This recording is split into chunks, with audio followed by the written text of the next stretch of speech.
राम राम भाइयों, स्वागत है आज की इस नई वीडियो के अंदर। आज की वीडियो में हम बात करने वाले हैं बाइक के बेसिक्स के ऊपर, क्योंकि जब हम बाइक चलाना सीखते हैं तो हमारे अंदर एक अलग एक्साइटमेंट होता है, जिसके अंदर हमें बस यही रहता है कि हमें बाइक चलाने को मिल जाए। उसके अलावा हमें कुछ नहीं जानना, क्या सही है क्या गलत है, क्या गलती हमें नहीं करनी चाहिए और किस चीज़ों को हमें ध्यान में रखना चाहिए। तो आज की वीडियो में उन सारी चीज़ों के ऊपर बात करेंगे, क्योंकि बहुत ज़रूरी है वो हमारी बाइक की लाइफ के लिए भी और हमारी लाइफ के लिए भी। तो सारी चीज़ों को डिटेल में कवर करेंगे, जानेंगे कौन से कंट्रोल का क्या सही यूज़ है, किन चीज़ों का हमें ध्यान रखना चाहिए, किन गलतियों से हमें बचना चाहिए, और जो कुछ नॉर्मल से बेसिक होता है, कब कौन सा गियर लगाना है या फिर कब हमें ब्रेक लगाना है, कब कौन सा ब्रेक लगाना है, ऐसी छोटी छोटी चीज़ें जो बहुत इंपॉर्टेंट होती है, इन सब चीज़ों को डिटेल में कवर करेंगे। तो वीडियो को पूरा ज़रूर से देखना।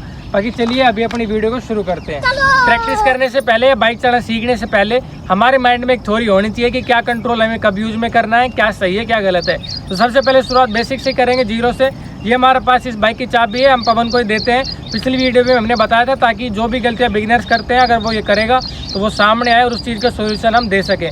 तो सबसे पहले चाबी है, इसका हमें कैसे बाइक को स्टार्ट करना वो आप एक बार मेरे को बताओ। तो हमारी बाइक की सिंपल से किया, अगर हम इसको इग्निशन में डालेंगे तो हमारी अभी तो ये बाइक ऑन करने के लिए होती है। अगर हमारी बाइक हैंडल अभी लो कंडीशन में है, अगर हम इसको एक बार क्लॉकवाइज घुमाएंगे तो हमारी बाइक का हैंडल क्या हो जाएगा, अनलॉक हो जाएगा। बाइक की स्टार्ट करने के लिए और फिर से क्या करना पड़ेगा, हमें एक बार इसको फिर एक बार और घुमाना पड़ेगा ताकि हमारी बाइक की पावर सप्लाई जो हो जाए ऑन हो जाए। ठीक है। अभी हमें क्या चेक करना है बाइक को स्टार्ट करने से पहले, इंजन को स्टार्ट करने से पहले, वो चीज़ बताओ। तो सबसे पहले हमें चेक करना पड़ता है कि बाइक न्यूट्रल में है या फिर नहीं है। दो ऑप्शन हमारे पास होते हैं न्यूट्रल चेक करने के। पहला तो हम इधर देख सकते हैं, देखो यहाँ पे लाइट है, अगर ये ब्लो कर रही है, ब्लिंक हो रही है, इसका मतलब बाइक न्यूट्रल में। अगर ये बंद होती है तो बाइक न्यूट्रल में नहीं है। अगर ये काम भी नहीं करती तो हमें कैसे न्यूट्रल को चेक करना है वो आप मेरे को एक बार बताओ।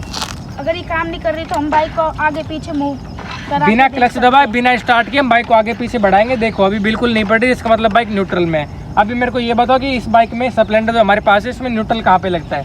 इसमें लगता है आगे की तरफ न्यूट्रल। आगे की तरफ न्यूट्रल लगता है, ठीक है। तो आपको क्या करना है, आगे की तरफ दबाना है ताकि आपकी बाइक न्यूट्रल में लग जाए। अभी अपन ने आगे की तरफ दबाया, न्यूट्रल भी लग चुके हैं। एक बार आगे पीछे बढ़ा के दिखाओ, देखो बाइक आगे पीछे भी बढ़ रही है। एक बार यहाँ पे और दिखा दो, ये लाइट फिर से जो हो चुकी है ब्लिंक करना शुरू कर चुकी है, यानी कि हमारी जो बाइक है न्यूट्रल में लग चुकी है। अब स्टार्ट करने के हमारे पास दो ऑप्शन है, उन दोनों में से दोनों एक बार मेरे को बताओ। जल्दी से बैठ जाओ बाइक पे और बताना शुरू करो। स्टार्ट करने के लिए हमारे पास दो ऑप्शन होता है, एक तो सेल्फ होता है, ठीक है।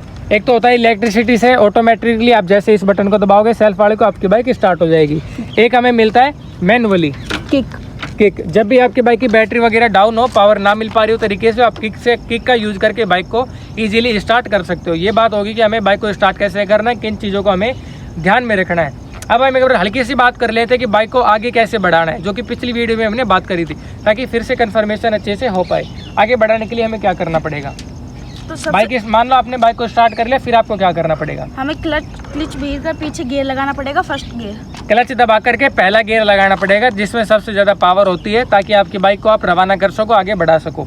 ध्यान रहे, क्लच दबा करके फिर हमें क्या करना पड़ेगा, जब पहला गियर लग जाएगा यहीं से धीरे धीरे क्लच को छोड़ना पड़ेगा। एक पॉइंट के बाद जब बाइक आगे बढ़ना शुरू होगी, वहीं से हल्का से क्या करेंगे, एक्सीलरेशन देना शुरू करेंगे, ताकि बाइक बंद ना हो झटका दे करके, ठीक है। तो ये बात होगी कि हमें बाइक को आगे कैसे बढ़ाना है। अब मैं कुछ छोटी छोटी चीज़ें आपको बताता हूँ कि ये कंट्रोल्स हमें कब काम में आते हैं, ये कंट्रोल्स हमें कब काम में आते हैं, और यहाँ पे हमें जो भी ये डिटेल्स मिलती हैं इनकी हमें क्या यूज़ में आता है। छोटी छोटी चीज़ें मैं आपको एक बार बताता हूँ। बेसिकली ये पवन को भी पता होगी, ये जो हमें मिलता है आप लोगों को भी पता होगी, ये होता है हॉर्न के लिए। ध्यान बस हमें यहाँ पे ये रखना है छोटी सी चीज़ का, कि हमें उसको एग्रेसिव नहीं देना है। एक बार मतलब ये होता है कि लोगों को अलर्ट कराने के लिए, सामने वालों को सिग्नल देने के लिए। एग्रेसिव यूज़ नहीं, केवल सॉफ्ट इसको हमें यूज़ करना है। इसके ऊपर हमें टर्न इंडिकेटर का मिलता है, यानी कि ये जो इंडिकेटर हमारे होते हैं, इसको चालू बंद करने के लिए जब भी हमें बाइक को लेफ्ट लेके जाना है तो हमें क्या करना होगा, हमें लेफ्ट का इंडिकेटर देना होगा। जब भी हमें बाइक को राइट लेके जाना तो क्या करना होगा, तो हमें राइट का देना होगा। यहाँ से क्या करना होगा, देखो अभी ये बीच में है, इसका मतलब अभी बंद है। एक बार अगर बंद ना भी हो तो एक बार दबा देना, बंद हो जाएगा। लेफ्ट की तरफ जाना है, लेफ्ट की तरफ प्रेस करेंगे। राइट की तरफ जाना है, एक बार हो गया, दोबारा राइट की तरफ प्रेस करेंगे, राइट का जो इंडिकेटर है वो ऑन हो जाएगा। ध्यान यहाँ पे हमें ये रखना है, इंडिकेटर को हमें हमेशा चालू नहीं रखना है। जब भी हमें टर्न लेना है, मोड़ लेना है, तो जैसे 100-200 मीटर आगे हमारा मोड़ होने वाला तो हम इंडिकेटर देना शुरू कर देंगे। जैसे हमने टर्न ले लिया, हम क्या करेंगे, इंडिकेटर को ऑफ कर देंगे, ठीक है। जिस साइड जाना उस साइड का इंडिकेटर ऑन करना है। अब ये थोड़ा कॉम्प्लिकेटेड हो सकता है क्योंकि ये सारे तीनों जो स्विच है ये हमें मिलते हैं हेडलाइट के लिए। यहाँ पे हमें 3 पॉइंट मिलते हैं। ये हो गया मेन हेडलाइट जो अपनी बाइक की होती है, जो रात के टाइम पे नाइट राइडिंग करते टाइम में काम आती है। इससे हम कंट्रोल कर सकते हैं। अभी हमारी जो हेडलाइट है वो ऑफ है। एक बार इसे हम प्रेस करेंगे, हमारी बाइक का जो ये पायलट लैंप होता है, पार्किंग लैंप होता है, ये ऑन यहाँ से हो जाएगा। एक बार फिर इसको हम प्रेस करेंगे, जो मेन हेडलाइट है वो हमारी ऑन हो जाएगी। यहाँ पे हमें मिलता है हाई बीम या फिर लो बीम के लिए। समझाता हूँ कैसे। हमारी बाइक का जो हेडलाइट होती है इसका एक थ्रो होता है, यानी कि इसकी जो रोशनी होती है वो एक तो लो बीम पे पड़ती है यानी कि नीचे, एक हाई बीम पे जाती है यानी कि थोड़ी दूर तक का हमें क्या बोलता है वहाँ पे विजिबिलिटी मिलती है, देखने को मिल पाता है। तो जैसे इसको हम एक बार प्रेस करेंगे तो हमारी बाइक की जो हेडलाइट है वो हाई बीम पे स्विच हो जाएगी। जैसे इसको हम फिर से प्रेस करेंगे, ये जो बटन है बाहर आ जाएगा और बाइक फिर से क्या हो जाएगी, लो बीम पे हो जाएगी। अब आपको ध्यान में ये रखना है, जब भी आपको बाइक को चलाना है ज़्यादातर आपको रखना है लो बीम के अंदर। हाई बीम पे केवल आपको एक मोमेंट के लिए रखना है। जब भी आपको कोई सुनसान इलाका हो, विजिबिलिटी ना मिल पा रही हो, तो आप वहाँ पे यूज कर सकते हो हाईवेज वगैरह पे। लेकिन अगर सामने से कोई व्हीकल या फिर कोई भी व्यक्ति आ रहा है, ऑब्जेक्ट आ रहा है, तो आपको अपनी उस मोमेंट के लिए हेडलाइट को लो बीम पे कर लेना है। ये चीज़ आपको यहाँ पे ध्यान में रखने की ज़रूरत है। यहाँ पे हमें मिलता है पासिंग स्विच, यानी कि आप अपनी बाइक को है लो बीम पे चला रहे हो लेकिन सामने कोई आ रहा है, उसको आपको सिग्नल देना है, तो आप इसको एक बार दबाओगे तो सामने वाली ये जो हमारी हेडलाइट है ये हाई बीम पे जाएगी। ये स्विच अभी सही से काम नहीं कर रहा, लेकिन जैसे आप इसको दबाओगे फिर से बाहर आ जाता है, ठीक है। तो इससे आप सामने वाले को क्या कर सकते हो, अवेयर करा सकते हो। ये तो बात होगी कि ये कंट्रोल हमें कैसे काम में आते हैं। क्लच के बारे में हमने बात कर ली, गियर के बारे में हमने बात कर ली। क्लच को जब भी दबाना है पूरा दबाना है, जब भी हमें बाइक चलाते रहना है तो क्या करना है, क्लच को पूरा छोड़ना है, पूरा छोड़ के रखना है। बीच के मूवमेंट पे बीच के डिस्टेंस पे केवल एक मूवमेंट के लिए, जब भी बाइक को आगे बढ़ाना हो, रवाना करना, रोकना या फिर जब भी गियर को चेंज करना हो, ये इस कंट्रोल की सारों की बात होगी। यहाँ पे कुछ छोटी सी चीज़ें मिलते हैं, उनकी अभी बात कर लेते हैं। इस साइड में मिलता है स्पीडोमीटर, यानी कि हमारी बाइक की स्पीड दर्शाता है। जैसे जैसे आपकी बाइक की स्पीड बढ़ती जाएगी, ये जो है स्पीड ये आपकी यहाँ से बढ़ती जाएगी।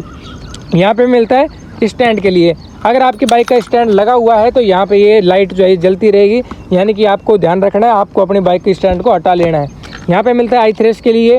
ये थोड़ा सा फ्यूचरिस्टिक हो गया, जैसे कि आपकी बाइक की फ्यूल एफिशिएंसी देने के लिए। जैसे ही आप मान लो कहीं से भी चल के आ रहे हो, आपने अगर 7 सेकंड से ज़्यादा बाइक को रोक के रखा तो आपकी बाइक ऑटोमेटिकली बंद हो जाएगी। लेकिन आपको स्टार्ट करने के लिए ना तो सेल्फ बटन दबाना है ना किक दबानी है, आप ओनली क्लच को दबाना, आपकी बाइक स्टार्ट हो जाएगी। ये किसी बाइक में होता है, किसी में नहीं होता, ठीक है। यहाँ पे हमें मिलता है किलोमीटर की रीडिंग। जितनी दूरी आपकी बाइक तय करती जाएगी, ये जो किलोमीटर की रीडिंग है बढ़ती जाएगी। ये जो वाइट इंसर्ट में लिख रहा है ये किलोमीटर है, और ये जो 7 लिख रहा है जो कि मतलब ब्लैक इंसर्ट में, ये होता है मीटर के लिए, ठीक है। इस साइड की अगर बात करें तो यहाँ पे हमें मिलता है फ्यूल गेज, यानी कि ई का मतलब एम्प्टी, एफ का मतलब होता है फुल। जैसे जैसे आप अपनी बाइक में फ्यूल डालते जाओगे ये सोई ऊपर बढ़ती जाएगी फुल की तरफ, यानी कि जितना भी फ्यूल है यहाँ पे ये बताता रहेगा। यहाँ पे हमें न्यूट्रल का वो मिलता है, यानी कि हमारी बाइक न्यूट्रल में है या फिर नहीं है। अभी न्यूट्रल में नहीं है तो यहाँ पे ये जो लाइट है ये ब्लिंक नहीं कर रही, ब्लो नहीं कर रही। यहाँ पे मिलता है हाई बीम या फिर लो बीम के लिए।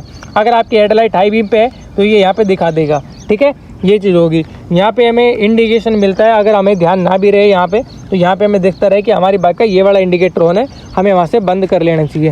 इस तरह की बात हमने करी ली। आई थ्रेश का स्विच है जो यहाँ पे अभी हमने बताया था। ये सेल्फ स्टार्ट बटन का हो गया। ये होता है फ्रंट ब्रेक लीवर, जिससे हमें फ्रंट ब्रेक को कंट्रोल करना है। ये होता है एक्सीलरेशन, जिसकी अभी हमने बात करी। जैसे जैसे क्लॉकवाइज घुमाओगे आपकी जो बाइक की स्पीड बढ़ती जाएगी, जैसे जैसे एंटी क्लॉकवाइज घुमाओगे आपकी बाइक की स्पीड कम होती जाएगी। यहाँ पे हमें राइट पैर से यूज़ करना होता है मैनुअली किक को, अगर हमें कभी ज़रूरत पड़े तो। यहाँ पे हमें रियर ब्रेक मिलता है पीछे वाले टायर को रोकने के लिए। ये कुछ बात होगी कंट्रोल्स की। अब मैं आपको कुछ चीज़ें बताता हूँ जो कि हमें ध्यान में रखनी है। कुछ छोटी छोटी 2-3 चीज़ें हैं जो हमें क्या करनी है, ध्यान में रखनी है। उनकी अभी हम बात एक बार कर लेते हैं। सबसे पहली चीज़ तो हमने क्लच के बारे में बताया था कि हमें क्लच को या तो पूरा दबाना है या फिर पूरा छोड़ना है। इससे क्या होगा हमें फ़ायदा, हम हमारे गियर को स्मूथली शिफ्ट कर सकते हैं और बाइक के इंजन को मतलब ख़राब होने से, क्लच प्लेट को ख़राब होने से क्या कर सकते हैं, बचा सकते हैं। पहली चीज़ तो ये होगी कि हमें क्लच के बारे में ध्यान रखना है। अब हम बात कर लेते हैं ब्रेकिंग की। ब्रेकिंग की ये है कि दोनों ब्रेक के अंदर अलग ब्रेकिंग एफिशिएंसी है। जो हमारा फ्रंट वाला ब्रेक है उसमें लगभग 70% की ब्रेकिंग एफिशिएंसी होती है, यानी कि सबसे ज़्यादा जल्दी हमारा पहले टायर जो सामने वाला टायर है वो रोक सकता है। रियर ब्रेक में हमारी 30% की लगभग ब्रेकिंग एफिशिएंसी होती है। तो आपको स्मूथली ब्रेकिंग करने के लिए 70 से 30% का रेशियो यूज करना है, यानी कि 70% रियर ब्रेक फ्रंट ब्रेक और 30% रियर ब्रेक।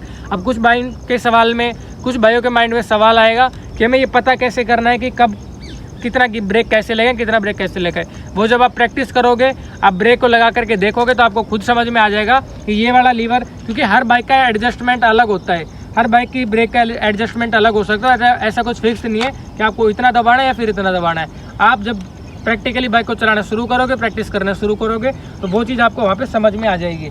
अगर कोई स्लिपरी एरिया है या फिर कोई मोड़ है या फिर टर्न है, तो आपको अवॉइड करना है ज़्यादातर फ्रंट ब्रेक को यूज़ करना, ताकि आपका जो फ्रंट टायर है वो स्किड करने से बच जाए, बाइक स्लिप होने से बच जाए।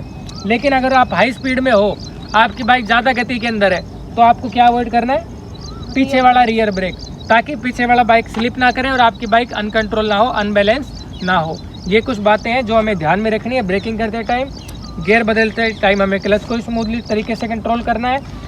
बेवजह हमें एक्सेलरेशन देने की जरूरत नहीं है, चाहे आपकी बाइक न्यूट्रल पोजीशन में चालू हो या फिर आप गियर चेंज कर रहे हो या फिर कुछ भी हो, आपको बेवजह एग्रेसिव यानी कि ज़्यादा एक्सेलरेशन देने की ज़रूरत नहीं है। सारे कंट्रोल्स को आपको स्मूथली शिफ्ट करना है ताकि आपकी राइड भी सेफ बने, झटका भी ना लगे और कोई प्रॉब्लम आपके इंजन में भी आने वाले टाइम में ना आए। तो उम्मीद करता हूँ ये सारे कंट्रोल पवन को भी और आपको भी सही तरीके से समझ में आ चुके होंगे।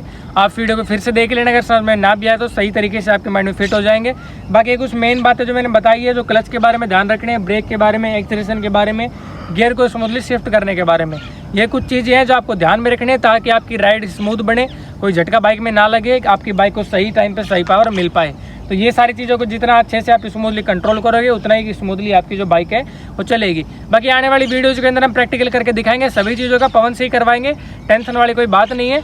इसी को सारी चीज़ें हम सिखाने वाले हैं। बस ये मैंने इसलिए बताया ताकि आपको आने वाले वीडियोज़ के अंदर भी ये चीज़ें ध्यान में रहे। अब प्रैक्टिस भी करो तो आपको कोई भी प्रॉब्लम ना आए। अगर आप भीड़ भाड़ वाले इलाके में प्रैक्टिस करोगे तो भी आपको ये चीज़ ध्यान में रखनी है कि इंडिकेटर कब देना है, हेडलाइट कब यूज़ करनी है, तो आपको क्या होगा, स्मूथली वहाँ पे चीज़ें आप कर पाओगे, कोई प्रॉब्लम वहाँ पे नहीं होगी। बाकी उम्मीद करता हूँ आपको वीडियो अच्छी लगी होगी। वीडियो को लाइक करना, चैनल को सब्सक्राइब कर लेना। आगे हमारे और फेवरेट वीडियो जाने वाली है, उनको देखने के लिए कमेंट करके बताना कोई भी चीज़ अगर आपको समझ में ना आई हो तो। बाकी thank you all of you, आप लोग हमारी वीडियो में यहाँ तक बने रहे।